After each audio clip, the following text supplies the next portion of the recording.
Halo, ketemu lagi sama saya Firman. Kita akhir-akhir ini sering nih ya dengar kata inflasi. Sebetulnya apa sih inflasi itu? Terus apa ya dampaknya kira-kira buat kita? Oke, kali ini kita akan bahas inflasi ya. Ayo kita belajar bareng.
Inflasi adalah sebuah kondisi ekonomi yang berkaitan dengan perubahan harga dan nilai uang.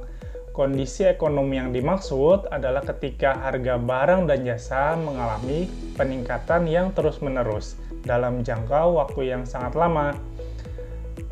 Contohnya kita di sini pasti menyadari ya bahwa harga jajanan yang sering kita makan ketika dulu, misalkan tahun 2010, itu harganya mungkin satu bijinya Rp1.000. Tapi sekarang jajanan tersebut bisa jadi harganya sekitar Rp2.000 atau Rp3.000. Padahal mereknya sama, varian rasanya sama, atau malah misalkan isinya malah yang mengecil gitu. Nah, itu bisa jadi strategi produsen ya, supaya bisa untung. Tapi ternyata bukan cuma itu aja, perubahan harga dan volume dari jajanan tadi itu terjadi karena dipicu oleh perubahan harga-harga bahan baku produksi. Sehingga produsen harus cari cara nih, agar produknya itu tetap terjaga secara harga, kualitas, namun tidak merugikan perusahaan. Inflasi juga bisa disebut sebagai penurunan nilai uang ya, di mana nilai uang pada masa lalu itu tidak sama dengan nilai uang masa kini. Misalkan pada tahun 2010, dengan uang Rp10.000 kita bisa membeli 2 mangkuk bakso. Tapi pada saat ini, uang Rp10.000 mungkin hanya bisa kita membeli 1 mangkok bakso saja. Jadi, nilai uang Rp10.000 pada 2010 dengan nilai uang Rp1.000 pada saat ini tentu saja sudah menurun ya.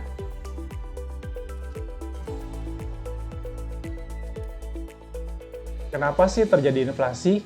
Nah, ada 3 penyebab umum terjadinya inflasi ya. Yang pertama, inflasi terjadi akibat meningkatnya permintaan barang dan jasa, tapi tidak diimbangi dengan peningkatan suplai yang cukup atau peningkatan produksi yang cukup. Kekurangan suplai biasanya terjadi karena keterbatasan angka produksi, sehingga besar kemungkinan terjadi kelangkaan yang berakibat pada naiknya harga barang. Yang kedua, inflasi juga terjadi akibat adanya peningkatan biaya produksi, seperti yang sudah saya contohkan tadi ya sebelumnya dalam hal jajanan yang harganya naik tapi isinya makin kecil. Nah, perubahan biaya produksi itu tidak hanya berpatokan pada proses produksinya saja, tapi juga proses distribusinya. Kalau misalkan proses distribusinya meningkat karena misalkan harga BBM yang naik, itu ongkos produksi juga otomatis jadi naik. Ketiga yang menyebabkan inflasi adalah tingginya peredaran uang.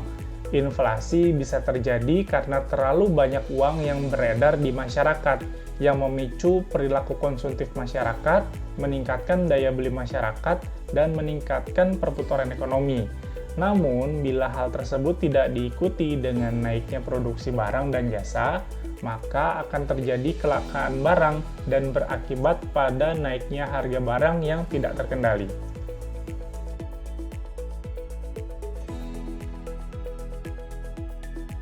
Inflasi sebenarnya adalah fenomena ekonomi yang wajar ya, Inflasi yang terjadi itu merupakan indikasi peningkatan perputaran roda perekonomian, di mana daya beli masyarakat meningkat, daya produksi meningkat, tingkat transaksi barang terjadi secara lancar, dan pengangguran pun menurun.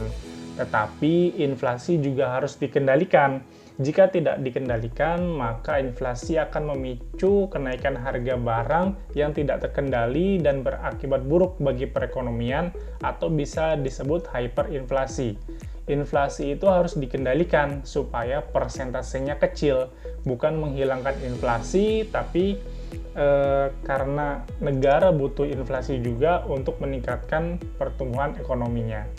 Sekian dulu pembelajaran kita kali ini, kita ketemu lagi minggu depan ya. Terima kasih sudah menonton videonya. Dah.